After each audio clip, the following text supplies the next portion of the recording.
ஒரு 50K live account funding மிப்ஸோட live account 9% ட்ராடவுனில் போயிடுச்சுங்கிற மாதிரி ஒரு வாரத்துக்கு முன்னாடி வீடியோ போட்டிருந்தேன். அந்த ட்ராடவுனில் போனதை நான் எப்படி டிசிப்ளினாக ட்ரேட் பண்ணி திரும்ப பிரேக் ஈவன் எடுத்துகிட்டு வந்தேன் அப்படிங்கிறத இந்த வீடியோவில் ஃபுல்லாமே பார்க்க போகிறோம். இதனுடைய ஃபண்டிங் மிப்ஸோட லைவ் டேஷ்போர்ட். ஓகே, நான் எதுவுமே ஹைட் பண்ணல, இது பண்ணல. நான் லாகின் பண்ணி வச்சுருக்கேன். அக்கௌண்ட் பார்த்துக்கோங்க. ப்ரீவியஸாக இதுக்கு முன்னாடி ஒரு 3 to 4 வீடியோஸ் இந்த 50K அக்கௌண்ட்லேருந்து நான் பே அவுட் எடுத்திருக்க மாதிரி நான் வந்து வீடியோஸ் போட்டிருப்பேன். அந்த பே அவுட் எடுத்தது எப்படின்னு பார்த்துங்க. பே அவுட் எடுத்ததுக்கப்புறம் இது வந்து டீப் ட்ராடவுனில் போயிடுச்சு. அந்த டீப் ட்ராடவுனில் போனதுக்கப்புறம் திரும்ப எப்படி எடுத்துகிட்டு நான் லைவ் பிரேக் இவன் வந்தேன் அப்படிங்கிறத பார்க்குறோம். இதுக்காக நான் சிம்பிளான ஒரு என்ட்ரி டெக்னிக் வந்து யூஸ் பண்ணேன். நீங்கள் ஒரு பிகினர் ட்ரேடராக இருக்கிறீங்க அப்படின்னா இது கண்டிப்பாக நான் சொல்ல வரது உங்களுக்கு புரியாது. அப்படி உங்களுக்கு ஒன்றுமே புரியல அப்படின்னா என்னுடைய மென்டர்ஷிப்பில் கீழே ஜாயின் பண்ணிக்கோங்க. வெப்சைட் லிங்க் கொடுத்துருப்பேன். அப்படி உங்களுக்கு புரிஞ்சது அப்படின்னா இதுக்கு மேலே வீடியோஸ் பார்க்க ஆரம்பிங்க. ஓகே, நான் இதில் வந்து நிறைய பேர் வந்து எனக்கு இந்த அக்கௌண்ட் வந்து ப்ளோ பண்ணிட்டீங்க, இதனால தான் நீங்கள் சைக்காலஜி வீடியோ போடுறீங்க, உங்களை வந்து பாசிட்டிவ் வச்சுக்கிறக்காண்டி போடுறீங்க அப்படிங்கிற மாதிரி சொன்னாங்க. ஈவன் தோ நான் பாசிட்டிவாக இது போடுறேன், நெகட்டிவாக போடுறேன் அப்படின்ட்டு இருந்தாலுமே கடைசியில் நம்ம ட்ரேட் பண்ணால் மட்டும் தான் நம்மளுடைய அக்கௌண்ட் ரெக்கவரி ஆகும். அதனால தான் இப்போ ட்ரான்ஸ்பரண்டாக காமிக்கணுங்கிறக்காண்டி நான் லைவ் டேஷ்போர்டே காமிச்சிட்டுக்கிறேன். நீங்கள் என்னுடைய ட்ராடவுனில் ஆனது, தென் அதுக்கப்புறம் நான் வந்து எப்படி பே அவுட் புக் பண்ணது எல்லாமே நான் டெலிகிராம் சேனலில் போட்டிருப்பேன். நீங்கள் ஃபாலோ பண்ணாமல் இருந்தீங்க அப்படின்னா நீங்கள் ஃபாலோ பண்ணிக்கோங்க மறக்காமல் இந்த டெலிகிராம் சேனலில். என்னோடய டெய்லி ட்ரேட் அப்டேட்ஸ் எல்லாமே அதில் போட்டிருப்பேன். ஓகே, இப்போ வீடியோக்குள்ளே போகலாம். எப்படி நான் அந்த என்ட்ரி கன்ஃபர்மேஷன் யூஸ் பண்ணி இதை எப்படி ரெக்கவர் பண்ணுங்கிறத பார்க்கலாம். ஓகே, ஃபஸ்ட்டு திங் வந்து பார்த்திங்கன்னா இந்த அக்கௌண்ட் வந்து எங்கேருந்து எது வரைக்கும் போச்சுன்னு பாருங்கள். இந்த அக்கௌண்ட் வந்து லைவ் இந்த இதில் ஸ்டார்ட் ஆனது வந்து பார்த்திங்கன்னா ஜூன் மாதம் 4ஆம் தேதி வந்து நான் ஸ்டார்ட் பண்ணது. ஸ்டில் அந்த அக்கௌண்ட் நான் ப்ளோ பண்ணாமல் தான் வச்சுருக்கிறேன். 22/8 இது வரைக்கும். என்னுடைய இப்போடைய எக்விட்டி கவர் எங்கே இருக்குதுன்னு பார்த்தீங்கன்னா 49,450 அரௌண்டு. இப்போ பார்த்தீங்கன்னா 1% -1% இருக்குது. ஏன்னா வெள்ளிக்கிழமை வந்து கடைசியாக ஒரு ட்ரேட் எடுக்கும்போது லாஸ் பண்ணிட்டேன். அதனால் திரும்பி வந்து பார்த்தீங்கன்னா 1% மைனஸில் வந்துருச்சு. Profit and loss -503. Okay, so உங்களுக்கு எல்லாமே கிளியராக அண்டர்ஸ்டாண்ட் ஆகிருக்குன்னு நினைக்கிறேன். நான் என்ன காமிச்சிட்டுக்கிறேன், என்ன பண்ணிகிட்ருக்கிறேன் அப்படிங்கிறது. ஏன்னா இங்கே ஹைட் பண்ணுறதுக்கு எதுவும் இல்லை.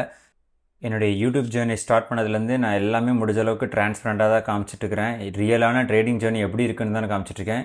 இன்க்ளூடிங் என்னுடைய ட்ரேடிங் ஜேர்னலை கூட நான் ட்ரான்ஸ்பரண்ட்டாக காமிச்சிட்ருக்கேன். நான் டெய்லி எடுக்கிற ட்ரேட்ஸ் வந்து என்னென்ன எடுக்கிறேன், எவ்வளோ லாஸஸ் ஆகிறேன், அதுக்கான என்னென்ன ரீசனிங் எழுதுகிறேன், எப்படி இந்த ஜேர்னலை மெயின்டைன் பண்ணுறேன் அப்படிங்கிறது கூட கம்ப்ளீட்டாக காமிச்சிட்ருக்கேன். நான் வந்து ரொம்ப இப்போ வந்து 227 கிட்டத்தட்ட 8வது ஆகஸ்ட் மாதம் 6ஆம் தேதி வந்து பண்ணால் பயங்கர ஃப்ரஸ்ட்ரேஷன், கண்டினியூஸான லாஸிங் ஸ்ட்ரீக், ஒன்றுமே பண்ண முடியல. ஈவந்தோ அந்த சுச்சுவேஷன்லேருந்து நான் எப்படி அதை என்னை ரெக்கவர் பண்ணி ரீசெட் பண்ணி வெளியே வந்தேங்கிறக்காண்டி தான் இந்த இடத்துல ஒரு எல்லோ கலர் லைன் போட்டிருப்பேன். இந்த எல்லோ கலர் லைனுக்கு அப்புறம் தான் எனக்கு ஒரு மென்டல் ரீசெட் எனக்கு கிடச்சிது. நான் ஒரு பிரேக் எடுத்து திரும்ப இது பண்ணேன். ஏன்னா அந்த நீங்கள் கர்வில் பார்த்தீங்கன்னா தெரியும், இவ்வளோ தூரம் நான் மேலே போயிருப்பேன். 49,384 இதில் போயிருப்பேன். அந்த என்எஃபியில் திரும்ப வந்து நான் ஃபார்ம் பேரோல் வந்து ஒரு ஆகஸ்ட் மந்த்து ஃபஸ்ட்டு டே அங்கே பார்த்தீங்கன்னா தெரியும், ஆகஸ்ட் 1ஆம் தேதியே வந்து பார்த்தீங்கன்னா திரும்ப -3 to 4% அன்றைக்கி டவுன் ஆயிடுச்சு. என்ன ஆச்சுன்னா ஸ்டாப் லாஸ் வந்து அன்றைக்கி வந்து வச்சும் அன்றைக்கி வந்து ஃபில் ஆகலை. சரியான லாஸ், நல்ல வேலை அக்கௌண்ட் ப்ளோ ஆகலை. அதனால் அன்னையிலேருந்து இதாகி திரும்ப வந்து அந்த மென்டல் ஃப்ரஸ்ட்ரேஷனால் திரும்ப லாஸஸில் திரும்ப ரொம்ப நாளாக இது பண்ணி கிட்டத்தட்ட வெளியே வர்றதுக்கே ஒரு மாதம் 15 நாள் பக்கத்தில் ஆயிடுச்சு. இப்படி உங்களால் இருக்க முடியும், இந்த மாதிரி உங்களால் சஸ்டெயின் பண்ண முடியும்னா தான் மட்டும்தான் இந்த மாதிரி லைவ் அக்கௌண்ட்டில் வெளியே கொண்டு வர முடியும். ஏன்னா ரொம்ப அவ்வளோ ஈஸியும் கிடையாது. நான் நிறைய வீடியோஸில் இதுக்கு முன்னாடி சொல்லியிருப்பேன். அவங்க முடிஞ்ச அளவுக்கு நம்மளுடைய அந்த ப்ராஃபிட்டோட மாடலே வந்து நம்மளை ஃபெயில் பண்ண வைக்கிறது மாதிரி தான் இருக்கும். பார்த்தீங்கன்னா தெரியும், இப்போ ரீசெண்ட் டைம்ஸில் ஃபண்டிங் விப்ஸோட கண்டிஷன்ஸ் கூட ரொம்ப ஹார்டாக இருக்க மாதிரி இருக்கும் மாஸ்டர் அக்கௌண்ட்டுக்கும் சேலஞ்ச் அக்கௌண்ட் கம்பேர் பண்ணும்போது. அதனால் கொஞ்சம் பார்த்து ட்ரேட் பண்ணுங்கள். எனக்கு கொஞ்சம் கஷ்டமாக இருந்தது இதில். ஓகே, இதில் நீங்கள் என்னுடைய ஜேர்னல் எல்லாமே பார்த்துருப்பீங்க. இப்போ நான் இந்த இதில் என்ன என்ட்ரி மாடல் வந்து சிம்பிளாக யூஸ் பண்ணேன். ஏன்னா இது வந்து நிறைய பேருக்கு கன்ஃபியூஷன். இங்கே வந்து எப்படி என்ட்ரி மாடல் எடுக்கணும், எதை வச்சு கன்ஃபர்மேஷன் வச்சு எடுக்கணும் அப்படிங்கிற மாதிரி நிறைய பேருக்கு கன்ஃபியூஷன் இருக்கும். அதுக்கு தான் இப்போ இந்த ட்ரேடு வந்து பார்த்திங்கன்னா நான் எக்ஸிக்யூட் பண்ணது, நான் வெள்ளிக்கிழமை எக்ஸிக்யூட் பண்ணேன். இதில் ஒரு சின்னதாக ஒரு வந்து இதாக இருக்கும். உங்களுக்கு நான் சொன்ன மாதிரி பிகினர் ட்ரேடராக இருந்தால் நான் சொல்ல வரது புரியாது. ஒரு இன்டர்மீடியட்டாக ஓரளவுக்கு எஸ்எம்சியோ ஐசிடி பற்றி உங்களுக்கு தெரிஞ்சது அப்படின்னா இது உங்களுக்கு ஒரு அண்டர்ஸ்டாண்டிங் இருக்கும். ஃபஸ்ட்டு நான் வந்து ஆர்டர் ஃப்ளோனா என்னங்கிறது நான் உங்களுக்கு ஒரு ஐடியா சொல்லிடுறேன். நான் ஃபஸ்ட்டு வந்து பீரிஷ் ஆர்டர் ஃப்ளோனா ஒன்றும் இல்லை, ஒவ்வொரு பீரிஷ் பிடி ரேஸும் வந்து ரெஸ்பெக்ட் பண்ணுச்சு அப்படின்னா என்னென்னா பீரிஷ் ஆர்டர் ஃப்ளோ வந்து ஃபார்மேஷன் ஆகுது அப்படிங்கிற மாதிரி சொல்கிறோம். அதே வந்து பார்த்திங்கன்னா புல்லிஷ் ஆர்டர் ஃப்ளோக்கு என்ன சொல்கிறோம் அப்படின்னா ஒவ்வொரு புல்லிஷ் பிடிஏ வந்து ரெஸ்பெக்ட் பண்ணுச்சு அப்படின்னா நம்ம என்ன சொல்கிறோம், அது புல்லிஷ் ஆர்டர் ஃப்ளோங்கிறத சொல்கிறோம். இவ்வளோதான் ஐடியா. அந்த பிடிஏ ரேஸுங்கிறது என்னென்னு சொல்கிறோன்னா என்னென்னு நம்ம கன்சிடர் பண்ணுறோம் அப்படின்னா அதில் பிடிஏ ரேஸில் நிறைய பிடிஏ ரேஸ் இருக்குது. நான் முக்கியமாக யூஸ் பண்ணுறதுன்னு பார்த்திங்கன்னா ஆர்டர் பிளாக்ஸ் யூஸ் பண்ணுவேன், ப்ரொபஷன் பிளாக், அல்லது வந்து பார்த்திங்கன்னா எஃப்இஜி, இன்வெஸ்ட் எஃப்இஜி, அடுத்து லாஸ்ட்டாக விட்டால் வால்யூம் இம்பேலன்ஸ், இதுதான் யூஸ் பண்ணுவேன். 12மே யூஸ் பண்ணணுங்கிறது ஐடியா இல்லை. உங்களுக்கு எது பெஸ்ட்டாக இருக்குதோ அதை யூஸ் பண்ணிக்கோங்க. எனக்கு இது பெஸ்ட்டாக இருக்கிறது ஒரு 4 தான் யூஸ் பண்ணுறேன். அந்த பிடி ரேஸில் எப்படி ரெஸ்பெக்ட் பண்ணுது, ஏன்னா யூஸ்வலி அந்த 2 PD order block FVG, invest FVG அல்லது வால்யூம் இம்பேலன்ஸ், இந்த 4க்குள்ளே ஏதாவது ஒரு பிடிரே வந்து ரெஸ்பெக்ட் பண்ணிடும். அப்படி பண்ணாமல் அதர் சைட் ஆஃப் த இதுக்கு போகுது அப்படின்னா நம்மளுக்கு ஆர்டர் ஃப்ளோ ஷிஃப்ட் ஆயிடுச்சுன்னு அர்த்தம். அதுதான் இங்கே. ஓகே, இப்போ ஆர்டர் ஃப்ளோவில் ஒன்று பீரிஷ் ஆர்டர் ஃப்ளோ, ஒன்று புல்லிஷ் ஆர்டர் ஃப்ளோ. உங்களுக்கு தெரிஞ்சுக்க நினைக்கிறேன். சில பேர் இந்த மார்க்கெட் ஸ்ட்ரக்சர் படிச்சிருப்பீங்க. நான் வந்து இப்போ மார்க்கெட் ஸ்ட்ரக்சர் பக்கமே போகாமல் ஃபுல்லாமே ஆர்டர் ஃப்ளோ மட்டும் வச்சுருவேன். ஆர்டர் ஃப்ளோனா என்ன சொன்னேன், how the price is respecting to the PDRA, அவ்வளோதான். அந்த பிடிஆர்ஏக்கு எப்படி ரெஸ்பெக்ட் பண்ணுதுங்கிறது தான் இப்போ ஆர்டர் ஃப்ளோவே. ஓகே, இப்போ இந்த bullish order flow பீரிஷ் order flow எப்படி ஒன் சைட்லேருந்து இன்னொரு சைடுக்கு போகுது அதுங்கிறது ரிவர்சல். ஓகே, இப்போ இப்படி வந்துட்டு இருந்த ஒரு இது வந்து இப்போ பீரிஷில் வந்துட்டு இருந்தது, பீரிஷ்லேருந்து இப்படி வந்துட்டு இருந்தது, இப்படி ரிவர்சல் ஆகுது. இது என்ன சொல்கிறோம் அப்படின்னா இது வந்து புல்லிஷ் ஆர்டர் ஃப்ளோ ஷிஃப்ட் அப்படின்னா சேஞ்ச் இன் ஆர்டர் ஃப்ளோ அப்படின்ற மாதிரி சொல்கிறோம். அதே மேலே போயிட்டு இருந்தது எப்படின்னா அப்பில் போயிட்டு இருந்தது டவுனில் திரும்புது அப்படின்னா இது என்ன சொல்கிறோன்னா பீரிஷ் சிஏஎஃப் அப்படின்னா bearish change in order flow, பீரிஷில் ஆர்டர் ஃப்ளோ ஷிஃப்ட் ஆகுது அப்படிங்கிற மாதிரி அர்த்தம். இப்போ உங்களுக்கு ரிவர்சல் பாயிண்ட் தெரிஞ்சிருச்சு. இதே நீங்கள் லோவர் டைம் ஃப்ரேமில் போயிட்டு ஆர்டர் ஃப்ளோ பாட்டு கண்டினியூஸாக அப்லேருந்து டவுன் வரைக்கும் மேலே கீழேன்னு வந்துக்கிட்டே இருக்குது. ஓகே, இப்போ வரும்போது இப்போ மேலே பட்டுட்டு இந்த இடத்துல திரும்புது பார்த்தீங்களா, இதை வந்து என்ன சொல்கிறோம் அப்படின்னா இன்டர்னலில் உள்ளே நடக்கிற விஷயங்கள். இது வந்து எக்ஸ்டர்னல் ரேஞ்ச் லிக்விடிட்டியில் பட்டு ரிவர்சல் ஆகுறது, இது இன்டர்னல் ரேஞ்ச் லிக்விடிட்டியில் பட்டு கண்டினியூவேஷன் ஆகுதுன்னு வச்சுக்கோங்க. இதை வந்து என்னென்னா இதையும் ஆர்டர் ஃப்ளோ ஷிஃப்ட்னு போகும். இது லோவர் டைம் ஃப்ரேமில் ஆர்டர் ஃப்ளோ ஷிஃப்ட். உங்களுக்கு புரிஞ்சுக்க நினைக்கிறேன். ஆர்டர் ஃப்ளோ ஃபார்மேஷன்லேருந்து திரும்ப ரிவர்சல் ஆகுது உங்களுக்கு. ஓகே, இந்த ரிவர்சல் ஆகும்போது உங்களுக்கு ஃபார்மேஷன் ஆகிற அந்த இடத்துல இதை தான் என்னென்னு சொல்லணும்னா சேஞ்ச் இன் ஆர்டர் ஃப்ளோ. இதே கண்டினியூவேஷனில் ஆகும்போது லோவர் டைம் ஃப்ரேமில் போய் நீங்கள் செக் பண்ணும்போது இங்கே நடக்கிற வந்து ஆர்டர் ஃப்ளோ எப்படின்னா இது புல்லிஷில் போயிட்டுருக்கு, புல்லிஷ்லேருந்து பீரிஷாக மாறுது அப்படிங்கிற பட்சத்தில் இந்த இடத்துல ஒரு சேஞ்ச் இன் ஆர்டர் ஃப்ளோ இருக்கும். இது ஒன் டேல ஃபார்மேஷன் ஆகுது அப்படின்னா இது 1 ஹவரில் ஃபார்மேஷன் ஆகும். அந்த மாதிரி எக்ஸாம்பிள் சொல்கிறேன் நான். ஸோ இதுதான். ஓகே, இப்போ நான் எடுத்த ட்ரேட்ஸ் எல்லாமே இந்த மாதிரி ஒவ்வொன்றுமே பார்த்திங்கன்னா ஒரு சேஞ்ச் இன் ஆர்டர் ஃப்ளோ கொடுத்ததுக்கப்புறம் தான் நான் வந்து ஒரு என்ட்ரி கொடுப்பேன். அது எப்படி இருக்குது, அந்த பிடிஆர்ஏ வந்து ப்ராப்பராக ரெஸ்பெக்ட் பண்ணல அப்படிங்கிற மாதிரி. இப்போ வந்து இந்த இடத்துல வந்து பிடிஆர்ஏ வந்து ரெஸ்பெக்ட் பண்ணி கீழே போயிடுச்சு, ரெஸ்பெக்ட் பண்ணி கீழே போயிடுச்சு. அதே மாதிரி இங்கே ரெஸ்பெக்ட் பண்ணி மேலே போயிடுச்சு, ரெஸ்பெக்ட் பண்ணி மேலே போயிடுச்சு. இன்கேஸ் இதை ரெஸ்பெக்ட் பண்ணாமல் ப்ரைஸ் வந்து ஃபெயில் ஆகி கீழே விழுன்னு வச்சுக்கோங்க. இந்த இடத்துல பாருங்கள், ப்ரைஸ் வந்து மேலே போயிட்டு ஸ்வீப் பண்ணதுக்கப்புறம் ஃபெயில் ஆகி கீழே விடுது. இங்கே இருக்கிற எஃப்இஜி வந்து ஃபெயில் ஆயிடுச்சு அப்படின்னா இதை தான் என்னென்னு சொல்கிறோம்னா change in order flow, change in state of delivery இது மாதிரி சொல்லுவோம். ஓகே, இந்த மாதிரி டெக்னிக்கல் டேர்ம்ஸ்லாம் ரொம்ப வேண்டாம். ஒரு ஆர்டர் ஃப்ளோ பேரிஷோ புல்லிஷ்லையோ போயிட்டுருக்கிறது வந்து பார்த்திங்கன்னா ஒன் சைட்லேருந்து இன்னொரு சைடுக்கு ஷிஃப்ட் ஆகும்போது நடக்கிற ஒரு விஷயம் தான் சேஞ்ச் இன் ஆர்டர் ஃப்ளோ. அந்த ஒரு கன்ஃபர்மேஷன் வச்சு தான் இந்த ட்ரேட் எடுத்தது. உங்களுக்கு பார்த்தீங்கன்னா தெரியும், பயஸ் வந்து உங்களுக்கு கம்ப்ளீட்டாக உங்களுக்கு இப்போ பேரிஷில் போயிட்டுருக்குது. இப்போ ரீசெண்டாக இது வெள்ளிக்கிழமை எடுத்த ட்ரேடு, இந்த ஜாக்சன் ஹோல் ஈவெண்ட்டில் எடுத்தது. இது பீரிஷில் போயிட்டுருக்குது. பீரிஷில் போயிட்டுருக்கும்போது இது எப்படி என்ன கன்ஃபர்மேஷன் வச்சு நம்ம வந்து இது வந்து மேலே தான் போகுங்கிறத கண்டுபிடிக்கலாம் அப்படின்னா ஃபஸ்ட்டு கீழே ப்ரீவியஸ் வீக் லோங்கிறது நம்மளுக்கு ஒரு எக்ஸ்டர்னல் ரேஞ்ச் லிக்விடிட்டி ஸ்வீப் பண்ணிடுச்சு. ஸ்வீப் பண்ணி முடிச்சதுக்கப்புறம் நம்மளுக்கு இப்போ ப்ரைஸ் வந்து அதர் சைட் ஆஃப் லிக்விடிட்டி என்ன மண்டேஸ் ஹை இருக்குது, ப்ரீவியஸ் வீக் ஹை இருக்குது, 2 லிக்விடிட்டி இருக்குது, தென் இங்கே இருக்கிற ஈக்குவல் ஹை கூட இருக்குது.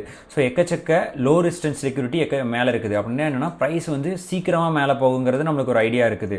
பட் எந்த கன்ஃபர்மேஷன் வச்சு எடுக்கிறது, ஏன்னா சடனாக வந்து இந்த நியூஸ் ஈவெண்ட்ஸ்லாம் வந்து பார்த்திங்கன்னா ப்ரைஸ் வந்து சடனாக இப்படி ஃபால் ஆகிறதுக்கான சான்சஸ் கூட இருக்குது. ஸோ இது எப்படி கன்ஃபார்ம் பண்ணணும் அப்படின்னா ப்ரீவியஸாக நியூஸுக்கு முன்னாடியே நம்மளுக்கு கன்ஃபர்மேஷன் கிடச்சிச்சு. இப்போ நான் வந்து இதை ரீப்ளே போடுறேன்.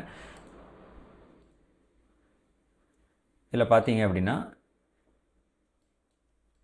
ப்ரைஸ் வந்து ப்ரீவியஸ் வீக்கில் ஸ்வீப் பண்ணதுக்கப்புறம் 15 நிமிஷத்தில் பார்த்தீங்க அப்படின்னா ஒவ்வொரு ப்ராப்பராக இங்கே இருக்கிற ஆர்டர் பிளாக் வந்து ரெஸ்பெக்ட் பண்ணி ப்ரைஸ் புஷ் பண்ணியிருக்கு. திரும்ப கீழே வந்து இங்கே இருக்கிற ஆர்டர் பிளாக் வந்து புஷ் பண்ணியிருக்கு. எப்போவுமே ஐசிடியில் நம்ம வந்து எப்போவுமே பாடி மட்டும் தான் யூஸ் பண்ணுவோம், விக்கு அந்தளவுக்கு யூஸ் பண்ண மாட்டோம். நீங்கள் விக்கோடு சேர்ந்து யூஸ் பண்ணுறீங்க அப்படின்னா அதை என்ன சொல்லுவேன்னா சப்ளை அண்ட் டிமாண்ட் தான் சொல்லுவோம். பட் இங்கே நான் வந்து பியூர்லி பாடி அப்படின்னா கேண்டிலோட பாடி மட்டுமே வச்சு நான் அது வந்து ஆர்டர் பிளாக்னு கன்சிடர் பண்ணுறேன். இது ஒரு ஆர்டர் பிளாக், தென் இங்கே இருக்கிறது ஒரு ஆர்டர் பிளாக். ஒவ்வொரு ஆர்டர் பிளாக் ப்ராப்பராக இதாக இருக்குது. இப்போ நம்மளுக்கு அப்போசிங் சைடு எப்படின்னா நம்மளுக்கு இப்போ பீரிஸில் போகணும் அப்படின்னா பீரிஸ் பிடிஆர்ஏங்கிறது வந்து பார்த்திங்கன்னா உங்களுக்கு ரெஸ்பெக்ட் பண்ணி கீழே விழுகணும். பட் இந்த இடத்துல பீரிஸ் பிடிஆர்ஏங்கிறது என்ன, எஃப்இஜி H4ங்கிறது கரெக்டாக எஃப்இஜி H1ங்கிறது. இப்போ என்னன்னா H1 டைம் ஃப்ரேமில் எஃப்இஜி வந்து ஃபெயில் ஆகக்கூடாதுன்னு தான் நம்ம எதிர்பார்க்குறோம். பட் என்ன ஆயிடுச்சு அப்படின்னா ஒரு கேண்டில் மேலே போய் முடிஞ்சு 2வது கேண்டில் வந்து ஃபார்மேஷன் ஆயிடுச்சு. அதனால வந்து என்னென்னா டிஸ்ரெஸ்பெக்ட் பண்ணிடுச்சுன்னு அர்த்தம். டிஸ்ரெஸ்பெக்ட் பண்ணிடுச்சுன்னா எப்படின்னா இப்போ வந்து ஆர்டர் ஃப்ளோ வந்து ஷிஃப்ட் ஆயிடுச்சுன்னு அர்த்தம். எப்படின்னா பீரிஷ்லேருந்து புல்லிஷ் ஷிஃப்ட் ஆயிடுச்சு. என்ன காரணம்னா பிடிஆர்ஏ ஃபெயில் ஆயிடுச்சு. ஃபெயில் ஆகிறதுனால மேலே போயிடுச்சு. இப்போ நம்மளுக்கு ஒரு கன்ஃபர்மேஷன் கிடச்சி. பட் இது வந்து எந்த அளவுக்கு ரீட்ரேஸ்மெண்ட் ஆகும்னு தெரியாது. ஸோ அடுத்து இருக்கிற ஆர்டர் பிளாக் என்ன, இதுதான். இது 2 ரெட் கலர் கேண்டில் இருக்குது. நான் சொன்னல பாடி மட்டும் கன்சிடர் பண்ணும். இந்த ரெட் கலர் கேண்டில் இருக்கிற இதுதான் நம்மளுக்கு ஆர்டர் பிளாக். இந்த ஆர்டர் பிளாக்ல ப்ரைஸ் பட்டது அப்படின்னா அடுத்த கேண்டில் என்ன ஆகும் அப்படின்னா ஒரே ஷூட், அவ்வளோதான், மேலே போயிடுச்சு. இது வந்து பயங்கர மொமெண்டமானது. போனதில் அது அதர் சைட் ஆஃப் த இது வந்து பயங்கர மொமெண்டம்ங்கிறனால ஒன் கேண்டிலே கிட்டத்தட்ட பார்த்தீங்கன்னா உங்களுக்கு 120 140 பிப் வரைக்கும் போயிடுச்சு. இது சின்ன எக்ஸாம்பிள். இது மாதிரி எக்கச்சக்க இருக்குது. இது வந்து நான் ரிவர்சலுக்கு சொல்லியிருக்கேன். இதே நீங்கள் கண்டினியூவேஷனுக்கு போகணும் அப்படின்னா இப்போ இந்த இடத்துல பாருங்கள், இந்த இடத்துல ப்ராப்பரான ஸ்வீப் நடந்துருச்சு. இப்போ வந்து கேண்டிலோட ப்ராப்பரான ஸ்வீப் நடந்துருச்சு. ஸ்வீப் நடந்ததுக்கப்புறம் நான் இங்கேயே ஒரு ரீப்ளே போட்டு காமிக்கிறேன். ஸ்வீப் நடந்துருச்சு. இப்போ நான் H1ல் வச்சுருக்கேன். H1ல் வைக்கும்போது உங்களுக்கு கிளாரிட்டி தெரியல அப்படின்னா மேலே ஹையர் டைம் ஃப்ரேம் வைக்கும். ஹையர் டைம் ஃப்ரேமில் நம்மளுக்கு இருக்குது நான் சொன்ன மாதிரில வால்யூம் இம்பேலன்ஸுங்கிறது ஒரு PDRA தான். வால்யூம் இம்பேலன்ஸ் இந்த இடத்துல பார்க்குறோம். ஓகே, வால்யூம் இம்பேலன்ஸ் இருக்குது. ப்ரைஸ் வந்து சடனாக இப்படி ஃபால் ஆகி ஃபெயில் ஆயிடுச்சு. என்னது, இது வந்து ஃபெயில் பண்ணிடுச்சு. ரெஸ்பெக்ட் பண்ணாமல் டிஸ்ரெஸ்பெக்ட் பண்ணிடுச்சு. ரெஸ்பெக்ட் பண்ணுறனால ப்ரைஸ் என்ன கன்ஃபார்ம் பண்ணிடுச்சு. எதை கன்ஃபார்ம் பண்ணிடுச்சு, கீழே போக போகிறேங்கிறது கன்ஃபார்ம் பண்ணிடுச்சு.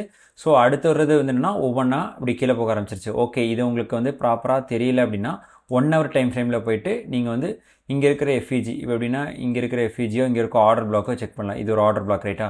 இந்த ஆர்டர் பிளாக் வந்து ஃபெயில் ஆகுதான்னு பாருங்கள். இந்த ரெட் கலர் கேண்டில்ஸ் ஃபுல்லாக ஒரே டவுன் சல்லுன்னு ஃபால் ஆகி இது வந்து ஃபுல்லாமே ஃபெயில் பண்ணி விட்டுருச்சு. இது வந்து ஒரு ஆர்டர் பிளாக் ஓபின்னு போட்டுக்கிறேன். ஆர்டர் பிளாக் ஃபெயில் ஆயிடுச்சு. திரும்ப ஆர்டர் பிளாக்ல ரீடெஸ்ட் எடுத்துகிட்டு ப்ரைஸ் வந்து கீழே டெலிவரி ஆக ஆரம்பிச்சிருச்சு. இது மாதிரி இது வந்து கண்டினியூவேஷனுக்கான CAO change in state of delivery. நான் இங்கே உங்களுக்கு வந்து எக்ஸ்ப்ளனேஷன் கொடுத்தது வந்துங்கன்னா ரிவர்சலுக்கான change in state of delivery. Okay, simple. Change in state of டெலிவரியோ சேஞ்ச் இன் ஆர்டர் ஃப்ளோ எல்லாமே ஒன்று தான். அந்த ஆர்டர் ஃப்ளோ வந்து பேரிஷ்லேருந்து புல்லிஷ்கோ புல்லிஷ்லேருந்து பேரிஷ்கோ மாறும்போது ஒரு சின்ன கன்ஃபர்மேஷனுக்கு மட்டும் வெயிட் பண்ணிட்டீங்க அப்படின்னா உங்களுக்கு பயாஸ் வந்து எந்த டைரக்ஷனில் போக போகுதுங்கிறது கிளியராக தெரிஞ்சிடும். இதே வந்து பார்த்தீங்கன்னா மார்க்கெட் ஸ்ட்ரக்சரில் நீங்கள் விக்குக்காண்டி வெயிட் பண்ணிட்டுருக்கீங்க. அந்த விக்கு வந்து பிரேக் ஆகிற அளவுக்கு வெயிட் பண்ணிட்டு இருப்பீங்க. அது வந்து அந்தளவுக்கு கன்ஃபர்மேஷன் வந்து ப்ரிசைஸாக கொடுக்குமாங்கிறது எனக்கு தெரியாது. நான் ஆல்வேஸ் யூஸ் பண்ணுறது என்னென்னா ஆர்டர் ஃப்ளோ தான் யூஸ் பண்ணுவேன். அதுதான். ஓகே, இப்போ இங்கே வந்து ஃபார்மேஷன் ஆகுது. இங்கே வந்து ஒரு எஃப்இஜியோட ரெஸ்பெக்ட் பண்ணிவிட்டு இங்கே பாருங்கள், இங்கே இருக்கிற ஒரு எஃப்இஜி H4 நான் போட்டுக்கிறேன். H4ல் போட்டால் இன்னும் கிளியராக தெரியும் உங்களுக்கு. இங்கே பாருங்கள், ஒரு H4 எஃப்இஜி H4. ஓகே, இது ஒரு PDRA. என்ன PDRAனா பீரிஷ் PDRA. ஒவ்வொரு பீரிஷ் கேண்டில் கீழே ஃபார்மேஷனாக இருக்கும். சப்போர்ட் பண்ணுற ஒவ்வொரு PDRAயுமே பீரிஷ் PDRAங்கிறோம். இது பட்டோன்னே எப்படி இது கீழே வந்ததுன்னா இப்போ 1 ஹவர் டைம் ஃப்ரேமில் ஃபில்டர் பண்ணி பார்க்குறீங்க. இது பண்ணி பார்க்குறீங்க. பார்க்கும்போது இதுதான் நம்மளுக்கு இருக்க ரீசெண்டான ஒரு PDRA, ஒரு ஆர்டர் பிளாக் ரைட்டாக. அந்த ஆர்டர் பிளாக் வந்து 1 2 3 இந்த தேர்டு கேண்டில் இது வரைக்கும் இந்த க்ரீன் கலர் கேண்டில் வரைக்கும் ஃபெயில் ஆகலாம். அடுத்த கேண்டில் வந்து ஃபெயில் ஆயிடுச்சா. இப்போ அடுத்த கேண்டில் வந்து பார்த்தீங்கன்னா கரெக்டாக இந்த ஆர்டர் பிளாக்கில் நம்ம ஒரு என்ட்ரி எடுத்துருந்தோம்னா இது ஒரு இன்வெஸ்ட் ஆர்டர் பிளாக். ஓகே, இது நான் ஆர்டர் பிளாக்னு போடுறேன். இன்வெஸ்ட் ஆர்டர் பிளாக் எம்டி போடும்போது இதை வந்து ஸ்டாப் லாஸ் வந்து இங்கே நீங்கள் ப்ளேஸ் பண்ணியிருந்தீங்க அப்படின்னா other side of the liquidity என்ன, இந்த தான் நம்மளுடைய ஈக்குவல் லோ. ஓகே, இந்த ஈக்குவல் லோ ப்ளேஸ் பண்ணியிருந்தீங்க அப்படின்னா ஒரு நல்ல ட்ரேடாக இருந்திருக்குது.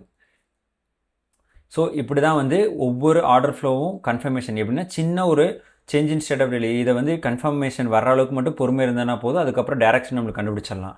ஓகே, இந்த change in state of delivery வந்து சிம்பிளாக ஒரு என்ட்ரி ஒவ்வொரு இடத்துல பார்த்து மட்டுமே இருக்க முடியாது. இதுக்கு முன்னாடி 2 விஷயங்களை நீங்கள் பாயிண்ட் அவுட் பண்ணணும்.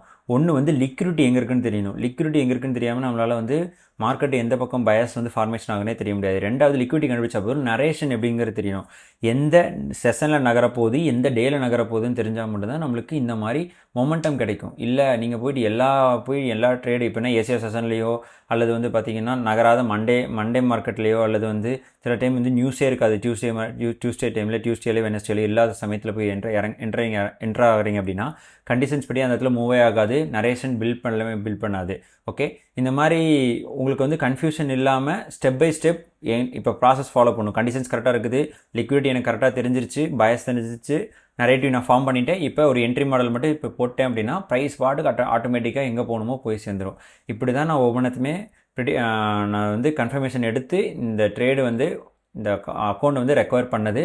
ஏன்னா நான் இதுக்கு முன்னாடி நான் ட்ராடவுனில் போகும்போது என்ன பண்ணிட்டேன் அப்படின்னா இந்த கன்ஃபர்மேஷனுக்கு வெயிட் பண்ணாமல் ஒவ்வொரு ட்ரேடுமே நான் என்ன பண்ணிட்டேன், ஒரு என்ட்ரி கன்ஃபர்மேஷனே கொடுக்காம நானே ஒரு பிளைண்டாக ஒரு டிஸ்கிரிப்ஷனரி ட்ரேடிங் சொல்லுவாங்க அது பேர். எப்படின்னா நம்ம இன்ட்யூஷன் சொல்கிறதுபடி ட்ரேடுக்கு ஓகே இங்கே தான் போக போகுதுன்னு நினச்சிக்கிட்டு நானும் ஆட்டோமேட்டிக்காக ஒரு கன்ஃபர்மேஷன் ஆகிறதுக்கு முன்னாடி என்ட்ரி எடுத்துடுவேன். என்னென்னா ட்ராடவுனில் இருக்கும்போது அந்த ப்ரெஷர்னால நம்ம வந்து நம்மளுடைய ரூல்ஸையும் சிஸ்டத்தையே ஃபாலோ பண்ண முடியாது. அந்த நேரத்தில் ப்ரெஷர் அதிகமாகும். அதனால் தப்பான டிசிஷன் எடுக்கிறக்கான சான்சஸ் அதிகம். அதுக்கப்புறம் என் மென்டல் ரீசெட் பண்ணி நான் கரெக்டாக ரூல்ஸை ஃபாலோ பண்ணதுக்கப்புறம் அட்லீஸ்ட் நான் ரெக்கவர் பண்ணிட்டு வந்துட்டேன் வெளியே. இனி கம்மிங் டேஸில் நான் எப்படி பேவுட் இதில் வந்து புக் பண்ணுறேனா இல்லையா அப்படிங்கிறத நான் எல்லாருமே யூடியூப்லேயும் தென் டெலிகிராம்லேயும் நான் போஸ்ட் பண்ணுறேன். என்னை மறக்காமல் ஃபாலோ பண்ணிக்கோங்க. இது போக வேறு ஏதாவது டவுட் இருந்தது அப்படின்னா எனக்கு கீழே டிஎம் பண்ணுங்கள். தென் அது போக மென்டார்ஷிப்பில் நீங்கள் இந்த மாதிரி கான்செப்ட்ஸ்லாம் கற்றுக்கணும், என் ஸ்ட்ராட்டஜி நான் ஃபாலோ பண்ணுறது நீங்கள் பில்ட் பண்ணிக்கணும், ஜேர்னலிங் நான் பண்ணுற மாதிரி பண்ணணும் அப்படின்னு நினச்சிங்க அப்படின்னா மென்டார்ஷிப்பில் ஜாயின் பண்ணிக்கோங்க. கீழே லிங்க் கொடுத்துருப்பேன்.